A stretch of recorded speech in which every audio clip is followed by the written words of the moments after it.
Récemment, plusieurs chefs d'entreprise américains se sont rendus en Chine de manière intensive, prenant des mesures contre les voix discordantes à l'extérieur.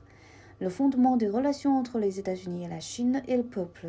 Je suis curieux de savoir quelles sont les autres formes d'échanges commerciaux qui ont lieu, à quoi ressemble la voix du secteur privé de la communauté d'affaires. Voici un dîner récent à Beijing. J'ai rencontré environ 200 représentants d'entreprises chinoises et étrangères. Ils étaient réunis ici pour se concentrer sur une prochaine exposition sur la chaîne d'approvisionnement en Chine. À cette occasion, j'ai décidé de profiter d'un questionnaire pour faire entendre la voix des entrepreneurs. Avant de me rendre sur place, j'ai utilisé l'intelligence artificielle pour générer un questionnaire. J'étais curieux de savoir comment les voix discordantes affectaient les échanges commerciaux et économiques entre la Chine et les autres pays du monde. Mais Il faut trop de temps pour répondre aux questions. Les entreprises ne répondront certainement pas. Ainsi, les questions brûlantes sont donc généralement fixées à 3 minutes, voire 1 minute, et il répondra. après de nombreuses confirmations avec des professionnels, la version finale du questionnaire est achevée. Conception, impression et distribution. Un questionnaire destiné aux entreprises chinoises et étrangères a été distribué lors de l'événement. Le dîner a commencé. Tout le monde était tellement occupé à interagir avec d'anciens et de nouveaux amis. Personne n'a remarqué la petite carte posée sur la table. Après un tour de force, seuls 16 questionnaires ont été recueillis. J'ai donc demandé de l'aide. Nous menons une enquête avec un questionnaire sur la première exposition internationale de promotion de la chaîne d'approvisionnement en Chine. Comme vous pouvez le voir, il y a une carte sur la table. Veuillez scanner le code QR avec votre téléphone portable. Merci à tous de votre coopération. Et en effet, le nombre de questionnaires reçus s'est immédiatement élevé à 86.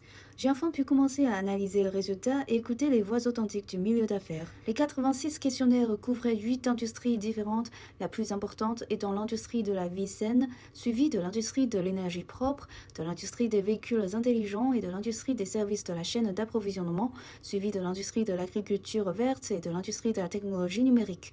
Pour vous, par quelle industrie seriez-vous intéressé ?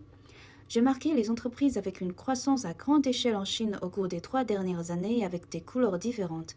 Et j'ai constaté que l'industrie des véhicules intelligents a réalisé la plus grande croissance à grande échelle. Ce qui mérite l'attention, c'est que 2 entreprises chinoises possédant plus de 500 employés ont assumé le rôle de recherche et de développement de produits dans la chaîne d'approvisionnement mondiale, alors que leurs confrères fabriquaient encore des produits.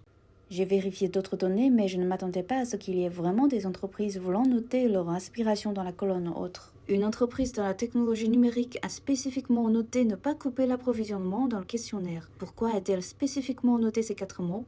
J'ai sélectionné 8 entreprises de l'industrie de la technologie numérique dans le questionnaire et 63 d'entre elles estiment que le risque politique mondial est le facteur principal affectant leurs activités en Chine. Si l'on a des inquiétudes concernant les activités en Chine, les affaires en Chine seront-elles affectées ?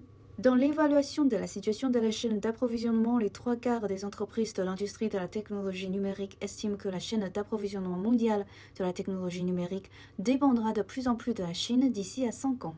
Même lorsqu'on leur a demandé quelles étaient leurs attentes pour la première exposition internationale de la chaîne d'approvisionnement en Chine, parmi les 86 entreprises, les premières et deuxièmes réponses étaient l'ajout de nouveaux partenaires et de nouvelles commandes. Connaissant qu'il existe des risques, mais choisissant toujours de s'appuyer davantage sur la Chine et dans l'attente d'une coopération accrue avec la Chine, les entreprises montrent par leurs actions que les risques ne viennent pas de Chine. La porte des échanges est toujours ouverte. Sous les voix discordantes, nous utilisons des actions pratiques pour créer des opportunités de communication. Pour savoir si les voix discordantes affecteront les échanges économiques et commerciaux entre la Chine et les pays étrangers, tous ceux qui viennent ici ont déjà donné leur réponse.